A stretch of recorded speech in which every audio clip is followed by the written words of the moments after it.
The massive ship appeared on a quiet Tuesday morning, its silver hull gleaming in the sunlight as it hung above New York City. Unlike the chaos depicted in countless movies, the world watched in silent awe. No shots were fired. No panic ensued. Humanity had finally grown past its early fears of the unknown. Captain James Walker stood at attention in the United Nations Assembly Hall, his decorated uniform feeling unusually tight around his neck. As Earth's highest-ranked Space Force commander, he had been chosen to meet the alien delegation. The room buzzed with whispered conversations in dozens of languages, all of them human. Soon, they would hear something entirely different. Ambassador Gray, as the humans called him due to his silvery skin, walked into the chamber with fluid grace. His tall, slender form made the human security detail look stocky and awkward in comparison. Two smaller aliens followed him, carrying what appeared to be data tablets. "People of Earth," the ambassador spoke in perfect English, his voice resonating through the hall. "We come with an invitation and a request." He paused, his large eyes scanning the room. "Your species has achieved remarkable progress in the last century. We have been watching." Walker felt a chill run down his spine. They had been watching. For how long? His military training kicked in, analyzing the possible security implications. The ambassador continued, "The Galactic Council has voted to offer Earth membership in our interstellar community. However, we come at a time of great need." The alien's expression shifted to something Walker couldn't quite read. "Our galaxy is at war." The assembly erupted in murmurs. War. They had barely mastered interplanetary travel, and now they were being drawn into a galactic conflict. Two major alliances fight for control of key resources, Gray explained, gesturing to a hologram that appeared behind him. The Unified Systems and the Stellar Concordat have been locked in conflict for what you would call 15 Earth years. The hologram showed vast fleets engaged in battles that looked nothing like human warfare. Ships moved in perfect formations, following what seemed to be predetermined patterns. Walker frowned. Something wasn't right about this. "We have observed your military history," Gray said, turning directly to Walker. "Your species possesses something unique, something that could change the course of this war." "And what would that be, Ambassador?" Walker asked, his voice carrying across the silent hall. "Unpredictability. Innovation. What you call thinking outside the box. Our civilizations have fought wars by strict codes and patterns for millennia. But you..." Gray's voice trailed off, and for the first time, Walker detected something like uncertainty in the alien's demeanor. The ambassador composed himself and continued, "Your tactics, your strategies, they defy conventional logic. We need this. The Unified Systems needs this." Walker stood up straighter. "Are you asking Earth to join your war, Ambassador?" "We are asking for military advisors, teachers, a small contingent to help our forces adapt to new ways of thinking." Gray's eyes locked with Walker's.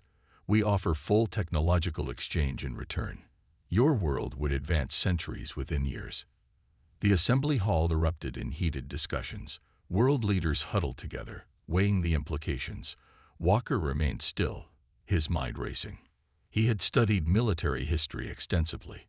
Humans had turned warfare into an art form, for better or worse.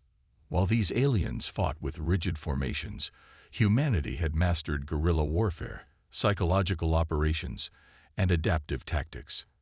"I must warn you," Gray added, his voice cutting through the chaos. "If you decline, the Stellar Concordat will likely make the same offer. The choice of allies is yours, but neutrality may not be an option in the coming storms." Walker looked around the room, seeing the mix of fear and excitement on his fellow humans' faces. They stood at a crossroads of history. Their first step into a larger universe would be marked not by peaceful exploration, but by war. How fitting, he thought grimly. The decision was made within hours. Earth would join the Unified Systems, and Walker would lead the first human military advisory team. As he watched the alien ship prepare for departure, He couldn't shake the feeling that the galaxy wasn't ready for what humanity would bring to its wars. They had no idea what they had just invited into their conflict. The alien training facility orbiting Jupiter's moon Europa looked more like a luxury hotel than a military base. Captain Walker walked through its pristine white corridors with his team of 5 human officers, their boots making unusual sounds on the polished floor that seemed to absorb impact. "Your weapons are primitive," said Commander Blue, their alien instructor, holding an Earth-made rifle with obvious distaste. His crystalline skin reflected the bright overhead lights. "Why do you still use physical projectiles?" Walker smiled. "Because they work, Commander. Sometimes the simplest solution is the best one." He took the rifle and quickly disassembled it. No complex energy cells to fail, no power source to run dry. Just mechanical parts that any soldier can fix in the field. The alien officers watching the demonstration shifted uncomfortably. Their own weapons were technological marvels, plasma rifles with AI targeting and self-repairing systems. But Walker had already spotted their weakness. Take out their power grid, and their entire army would be holding useless chunks of metal. "Show them the thing with the mud," Lieutenant Mills whispered to Walker, trying to hide her grin.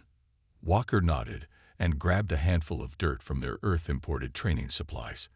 The aliens watched in horror as he smeared it all over his uniform and face.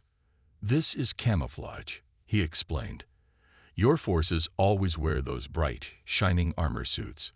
They look impressive, but they make you easy targets." "But that's dirty," one alien officer said, his face showing what Walker had learned was their version of disgust. "War is dirty," Walker replied firmly. "You can't win battles by staying clean." The next demonstration shocked them even more. Walker's team showed them how to dig trenches, set up ambush positions, and use the environment as a weapon. The aliens had never considered hiding their forces. In their culture, it was considered dishonorable. "Your tactics lack elegance," Commander Blue observed as he watched humans demonstrate guerrilla warfare techniques. "There are established patterns of engagement that all civilized species follow." Walker shook his head. "That's your problem right there, Commander. You're fighting wars like they're dance performances. Real combat isn't about elegance. It's about survival and victory." The breaking point came during the night warfare training. Humans had insisted on installing a day-night cycle in the facility, despite the aliens' confusion about why anyone would fight in darkness. Walker's team moved silently through the darkened training ground, using night vision gear they'd brought from Earth. The alien observers never saw them coming. Within minutes, the human team had captured every objective without firing a single shot. When the lights came back on, the aliens found humans had snuck past all their advanced sensors. "Impossible," Commander Blue whispered. "Our detection systems are the most advanced in the galaxy." "They're advanced," Walker agreed, "but they're predictable. You scan for energy signatures, heat, and movement above certain thresholds. We simply worked around your parameters." That evening, Walker overheard 2 alien officers talking in what they thought was a private conversation. "These humans, they don't fight like any species we've encountered," one said nervously. "They fight like animals," the other replied. "Did you see how they covered themselves in dirt? How they crawl through dark spaces? No respect for proper military protocol. But they won. Every single exercise today they won." Walker smiled to himself as he walked away. The aliens still didn't understand. Humans hadn't survived on Earth by following protocols. They'd survived by adapting, by doing whatever it took to win. In his quarters, Walker wrote his daily report to Earth Command. Alien forces show advanced technology, but rigid thinking. Their entire military doctrine is based on predictable patterns and honorable combat. Request permission to introduce them to the concept of psychological warfare. The response came quickly. Permission granted. Show them everything. They wanted human military advisors. Let's show them what that really means. Walker looked out his window at the stars, knowing that the galaxy was about to learn why Earth's history of warfare was unlike anything they had ever seen. The mining colony on Dravis 4 looked peaceful from orbit. Captain Walker watched through the ship's viewport as clouds swirled across its blue-green surface. This would be humanity's first real test in galactic warfare. "Enemy fleet approaching," announced Commander Blue from his command station. 3 heavy cruisers and support vessels. Standard Concordat formation Delta. Walker smiled. The aliens' love of standard formations would be their downfall. "All units, execute Operation Thunderstorm." Rather than meeting the enemy fleet in space, as was traditional in galactic warfare, the human-led forces had hidden their ships behind the planet's largest moon. Walker had also scattered hundreds of small sensor decoys across the system, making it impossible to get an accurate count of defending forces. "They're confused," Blue reported, watching the enemy's movements. "They're scanning for our defense fleet. This isn't proper battle protocol." "That's the point," Walker replied. He turned to his communication officer. "Launch the mining drones." Hundreds of modified mining drones shot out from the colony. Usually used for breaking up asteroids, they now carried minimal explosives and lots of rock dust. The enemy ships fired at them half-heartedly, their sensors unable to distinguish between actual threats and simple machines. "Now," Walker ordered. The defense fleet burst from behind the moon, catching the enemy in a perfect crossfire. But instead of engaging in the expected ship-to-ship battle, the human tactics took over. The mining drones exploded, creating massive clouds of debris that confused enemy sensors. In the chaos, specially trained boarding teams launched from Walker's ships. "This is madness," Blue protested. "Boarding actions haven't been used in galactic warfare for thousands of years." Walker watched as his teams penetrated the enemy ships through maintenance hatches, another concept the aliens had never considered as a security risk. Sometimes the old ways work best. Within minutes, the enemy crews found themselves fighting in their own corridors against human soldiers who had trained for close-quarters combat. The aliens, used to ship-to-ship battles at long range, were completely unprepared for face-to-face fighting. "Sir," one of Walker's officers called out, "Enemy commander requesting immediate surrender." The battle had lasted less than 30 minutes. Not a single defending ship had been lost, while all 3 enemy cruisers had been captured intact. The supporting vessels had flowed in disarray, their neat formation forgotten.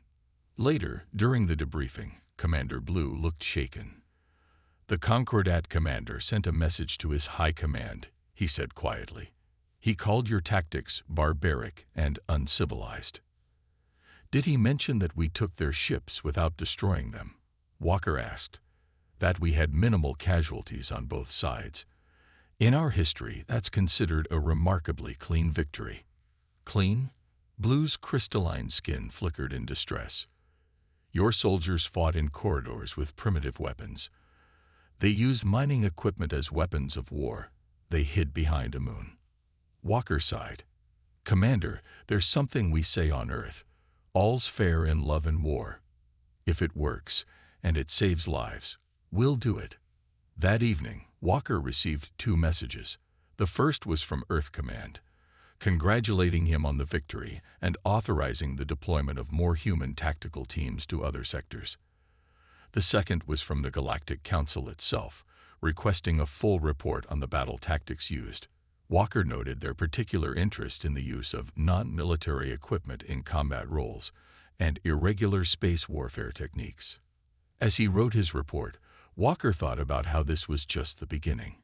He had only used the most basic human tactics: deception, surprise, and adaptability. He hadn't even started on the real innovations yet. In his personal log, he wrote, "The galaxy thinks they've seen human warfare today. They haven't seen anything yet. Let's hope they're ready for what comes next." Little did he know, they weren't.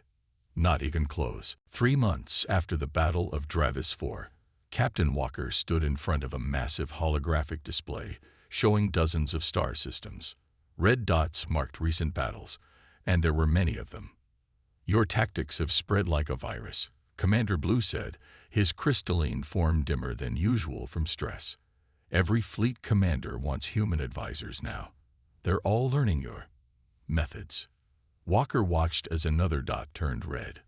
The latest report showed an alien fleet using Earth's ancient, scorched earth tactics, destroying their own mining facilities rather than letting them fall into enemy hands. They're learning fast, he noted. Too fast, Blue replied. The Stellar Concordat filed 16 official complaints about irregular warfare in the past week alone. They say we're breaking all the traditional rules of combat. Walker turned to face his alien friend. After months of working together, Blue had finally started to understand human thinking. Sometimes Walker wished he hadn't. Report from the Nexus front. Sir, Lieutenant Mills called out, running into the command center. Our allies used the fake surrender strategy we taught them. Completely fooled the enemy fleet. Blue's skin flickered in distress. Fake surrender. But that's unthinkable. Surrender is sacred in galactic warfare. Was sacred, Walker corrected. He pointed to another section of the map where a major battle was unfolding. Look there, they're using our night fighting techniques. Turning off all their ship's lights. Running silent, striking from the dark. The room's other aliens looked uncomfortable. One of them, a strategy officer named Green, spoke up. The enemy is changing too. They're becoming more like you. Last week, they tried to hack our communication systems. They've never used deception before. Walker nodded grimly. This was exactly what he warned Earth Command about. Once humanity introduced their style of warfare to the galaxy, everyone would adapt. It was basic survival. New tactical report incoming, the communication officer announced. Marked as urgent. The report painted a disturbing picture. The Stellar Concordat had begun using psychological warfare, broadcasting fear-inducing messages to enemy crews. They'd learned it from intercepted human communications. We've created a monster, Blue whispered, watching as more battle reports flowed in. The old ways are dying. Every day brings new horrors. Walker looked at the casualty figures. Ironically, they were lower than before. Human tactics, while shocking to alien sensibilities, were actually more efficient. Fewer ships destroyed, more captured. Fewer deaths, more surrenders. Sir, Mills interrupted again. Earth Command has approved Operation Hidden Storm. Walker's expression darkened. Operation Hidden Storm was their most ambitious plan yet. A massive coordinated strike using every human innovation at once. Fake retreats, ambushes, electronic warfare, and even some old Earth tactics dating back to World War I. The galaxy isn't ready for this, Blue said, reading the operation details. You're going to change everything. Wars will never be the same. That's the point, Walker replied. The old way of war was elegant but wasteful. Our way might be ugly, but it works. Later that night, Walker received a private message from the Galactic Council. They were convening an emergency session to discuss the human problem. Attached were reports of alien soldiers studying Earth's military history, learning about everything from the Trojan horse to modern guerrilla warfare. In his quarters, Walker wrote in his log, "We didn't just teach them our tactics. We taught them to think like us, to adapt, to evolve, to do whatever it takes to win." The galaxy wanted human military advisors. Now they're learning why Earth's wars were so devastating. He looked out at the stars, knowing that Operation Hidden Storm would change galactic warfare forever. The real question was, would the galaxy survive the lesson? Operation Hidden Storm began on what the locals of Paradise 3 called the Day of Broken Light. Captain Walker watched from his command ship as the combined human-alien fleet moved into position around the Paradise world, home to 10 million civilians. The Concordat fleet is holding position in standard defensive formation, Commander Blue reported. His crystalline skin had taken on a dull, worried tone. They're protecting the orbital stations exactly as predicted. Launch Phase 1, Walker ordered. Instead of attacking directly, The fleet launched thousands of small pods toward the planet. The enemy ignored them, their sensors showing only simple mining equipment. A trick they should have learned to fear by now. "They're still not responding," Mills said with a grin. "They think we won't risk damaging a populated world." The pods hit the atmosphere and burst open, releasing their true cargo, billions of tiny mirrors. Within hours, Paradise 3's sky turned into a reflective shield, cutting off 90% of sunlight to the surface. Panic erupted on the planet. The eternal sunny days that gave Paradise 3 its name vanished. In the sudden artificial night, the population's fear became a weapon more powerful than any warship. Phase 2, Walker commanded. The human-designed electronic warfare systems activated, flooding every communication channel with carefully crafted messages. Some were fake orders to enemy ships. Others were artificially generated screams and pleas from the surface. "This is wrong," Blue whispered, watching enemy ships break formation in confusion, using civilian fear as a weapon. "We never even imagined such tactics." Walker ignored him. Phase 3. The real attack began, ships appearing from fake retreat vectors, weapons firing from impossible angles thanks to pre-positioned gravity manipulators, and boarding teams striking through maintenance hatches. Every human trick, every innovation, every brutal lesson from Earth's history of warfare deployed at once. The enemy fleet fell into chaos. Ships fired on their own allies, fooled by electronic deception. Others tried to surrender, only to be destroyed by their own side, who had learned not to trust surrender offers. "Sir," Mills called out, "the planet's defense grid is powering down. They're surrendering." The battle had lasted just 6 hours, an entire star system captured with minimal casualties, thanks to human ingenuity. But the cost was visible in other ways. Later, walking through Paradise 3's capital city, Walker saw the impact. The streets were empty, people hiding in their homes. The artificial night had triggered mass panic.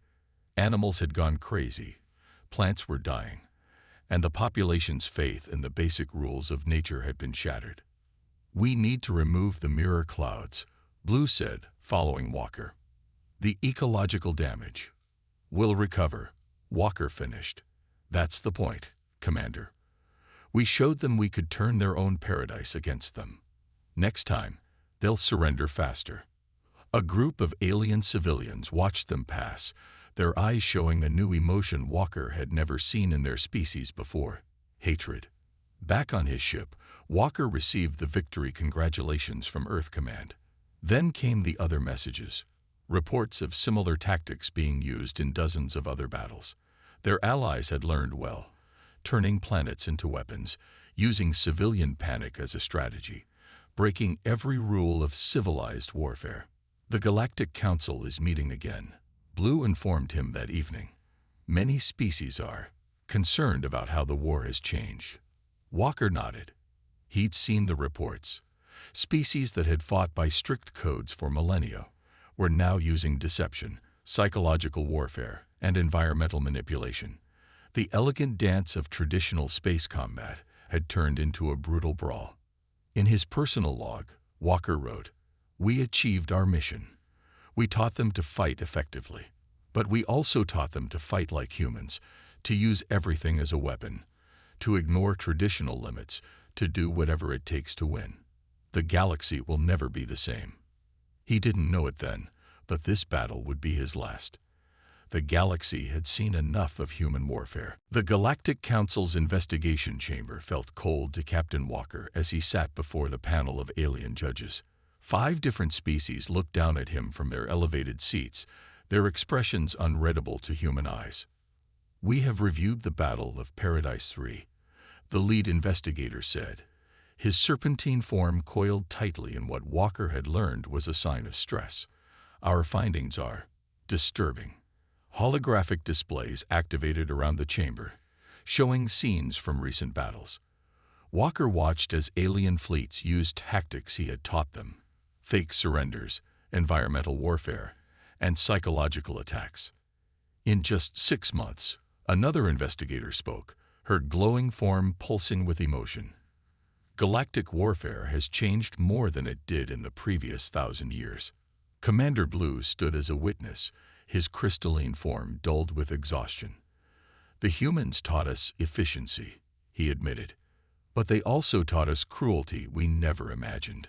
The displays showed more evidence, a peaceful agricultural world where the attacking fleet had released engineered insects to destroy crops.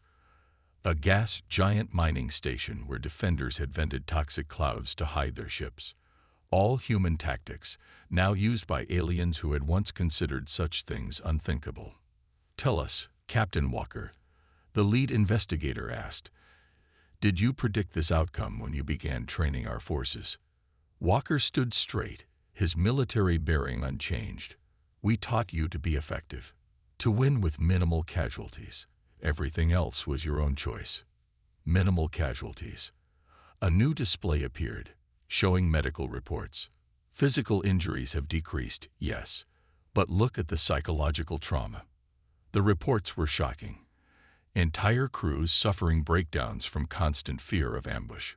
Civilian populations experiencing mass panic after environmental attacks. Species that had evolved in eternal light being traumatized by artificial darkness. "Your species," a fourth investigator noted, "has an unusual resistance to psychological stress in warfare. You call it combat hardiness. Our species don't have this trait. We're not designed for this kind of war." Walker watched as they showed more evidence. Alien soldiers studying Earth's military history, learning about everything from ancient Roman tactics to modern guerrilla warfare. They were adapting, but their minds weren't ready for it. "We've seen concerning changes in our younger officers," Blue testified, his voice heavy. "They're becoming more aggressive, more willing to break traditional rules. They talk about thinking like humans, as if it's something to aspire to." The lead investigator raised a document. "We found this tactical analysis from the Stellar Concordat. They claim humans haven't actually introduced any new weapons. We've had all this technology for centuries. Instead, you changed how we think about using them." "That's correct," Walker replied. "We didn't give you new weapons. We showed you new ways to use what you had. That's human innovation." The chamber fell silent as the final evidence was presented. Psychological profiles showed entire species changing their behavior, becoming more suspicious, more willing to use deception. The elegant, ordered society of the galaxy was evolving into something else. "You've weaponized evolution itself," the glowing investigator said softly. "By introducing human warfare methods, you've created evolutionary pressure that rewards human-like thinking. Our civilization is changing to become more like you." Walker finally understood the real fear in the room. It wasn't just about warfare. It was about the transformation of galactic society itself. In his final statement to the investigation panel, Walker said, "We did what you asked. We made your armies more effective. But you can't learn human military thinking without starting to think like humans. That's the price of victory." The lead investigator's response was simple. "Perhaps that price is too high." As Walker left the chamber, he knew the real decision had already been made. The galaxy had to choose between winning wars the human way and preserving their civilization's core nature. They couldn't have both. The Galactic Council's main chamber was packed with representatives from 1,000 worlds when they announced their decision. Captain Walker stood at the center, beside Commander Blue, as the High Speaker rose to address the assembly. After careful consideration of all evidence, the High Speaker's voice echoed through the vast chamber. "The Council has reached a unanimous decision. From this day forward, humans are banned from all galactic military operations." A murmur swept through the crowd. Walker remained still, his face showing no emotion. He'd expected this, but the finality of it still hit hard. Furthermore, the High Speaker continued, "All human military tactics and training materials will be classified as restricted knowledge. The use of human warfare methods by any species will be considered a violation of galactic law." Commander Blue's crystalline form flickered with a mix of relief and sadness. "They're trying to put the monster back in its cage," he whispered to Walker. "But it's too late. We already know these things. We can't unlearn them." The high speaker activated a holographic display, showing scenes from recent battles. In just 1 year, human military advisors have transformed warfare in ways we never imagined. But the cost. The images shifted to show damaged worlds, traumatized populations, and the spreading use of deception in civilian life.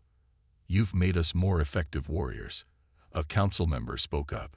"But you've also made us more like you. Our children now speak of deception as a tool.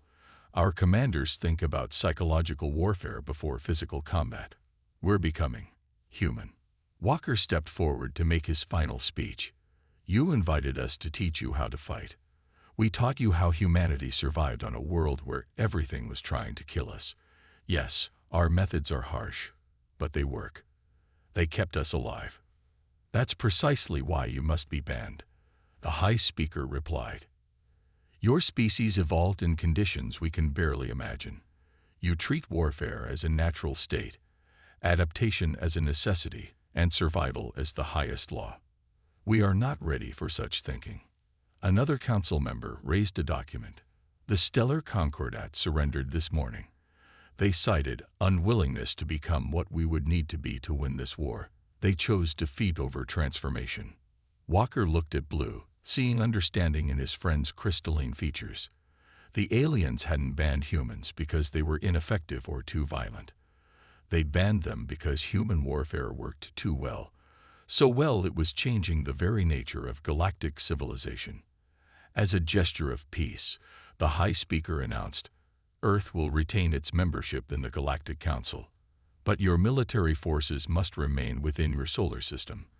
The galaxy is not ready for human warfare." Later, at the farewell ceremony, alien commanders lined up to thank Walker and his team. Many had tears in their eyes, a human gesture they'd learned during their time together. "We won the war," Blue said, walking Walker to his ship. "But some victories come with hidden costs. Your species taught us to survive at any cost. We chose to survive as ourselves, even if it means staying weak." Walker's final log entry before leaving for Earth read, "They called it a ban, but it was really a choice. The galaxy looked into the mirror of humanity and saw what they could become. Ruthless survivors, ultimate warriors, beings who could win any fight. And they chose to turn away from that reflection. Maybe that makes them wiser than us." The last thing Walker saw as his ship left the council world was a group of young alien officers practicing camouflage techniques in secret. He smiled, knowing that while humans might be banned from galactic warfare, their influence would never truly fade. The galaxy had tasted human warfare and found it too effective, too transformative, too human. In the end, that was the shocking truth. They hadn't banned humans to protect their enemies, but to protect themselves from becoming just like us.